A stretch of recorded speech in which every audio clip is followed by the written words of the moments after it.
Your temptations often feel strongest when unspoken. And I've talked about this in the last video. It has to do with a little bit of shame and a little bit of guilt. But most importantly, these feelings don't come from you. They don't even come from God. These feelings come from only one person, and that is Satan.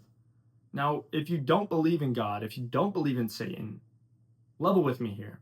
Even if it's not from Satan, it comes from one place in particular, and it's the most deceptive part of the brain, which is the amygdala or the limbic system, which is your survival instincts. It's everything in the back of your head, the back of your mind, that keeps you comfortable, weak, and complacent. In the ancient world, the leaders or the emperors of Rome, or, it doesn't matter where, I'm sure everybody did this at some point in any dictatorship, everything like that.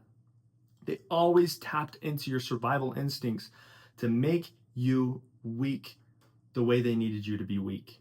So that you wouldn't defend your family, so that you wouldn't accomplish any of your goals, so that you wouldn't take control of your life, so that you wouldn't escape the matrix, whatever you want to call it. They would do all of this so that you would stay dormant.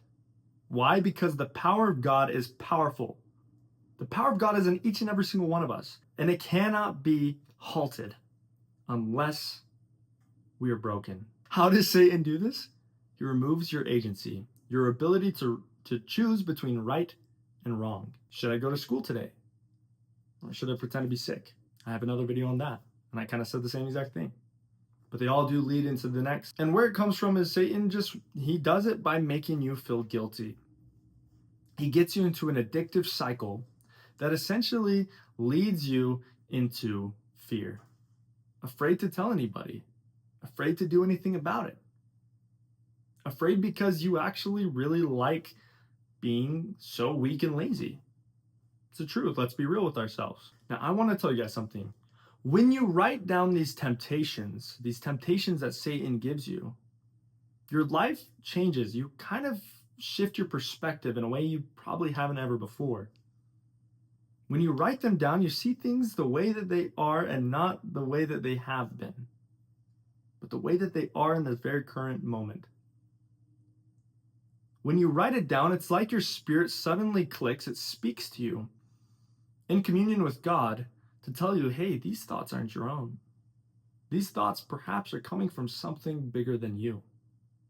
There is a definitive enemy in our lives that is trying to keep us low like unto himself. It's your governments that suppress. It's your peers that want you to fail. Even your friends who don't want you doing anything bigger than themselves because it will make them feel bad. Everybody is working together against you, whether you like it or not. Doesn't matter how much you love them. Doesn't matter how much they love you. A lot of people you love really want the worst for you. And that's a hard thing to assume. Doesn't mean we shouldn't love them back and do our best to be the best we can for them. But understand that these things don't come from them, they come from Satan. And at the very soul of it all is the adversary, Satan. When a temptation stays unspoken, it never has a chance or an opportunity to heal. So when you write them down, it removes, it loosens that emotional grip that it once had on you. And then suddenly you start to see freedom. Now, obviously, this takes time. It doesn't happen immediately. And if it did, then that wouldn't be from God either. Because God wants us to learn from everything, right? Does he not? As a parent, if you're a parent or if you have a parent yourself, wouldn't you understand that? Wouldn't you recognize that your parents only want what is best for you?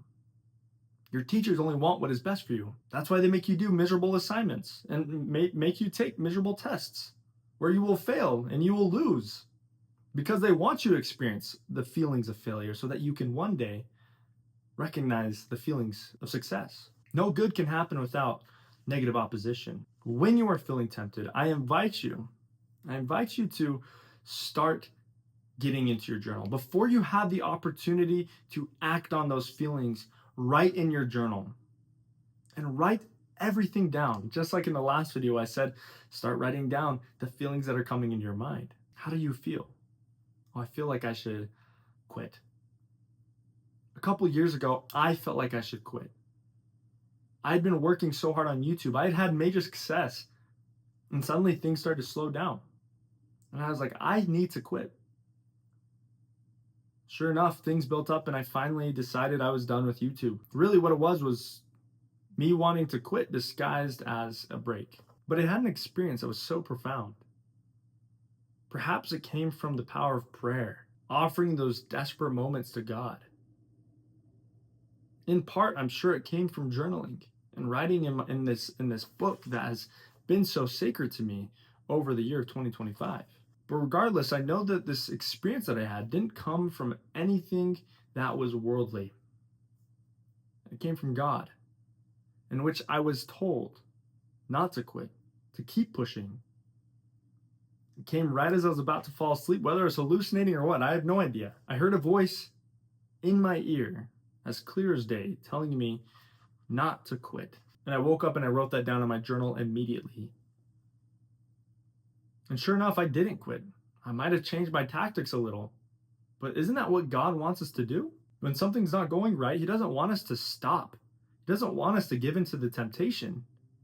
He wants us to try our very best to fight it, to change the tactic, to change the mode of transportation to get you to success. A bicycle is not going to get you across state lines. It will, maybe. If that's all you've got, then sure, do it.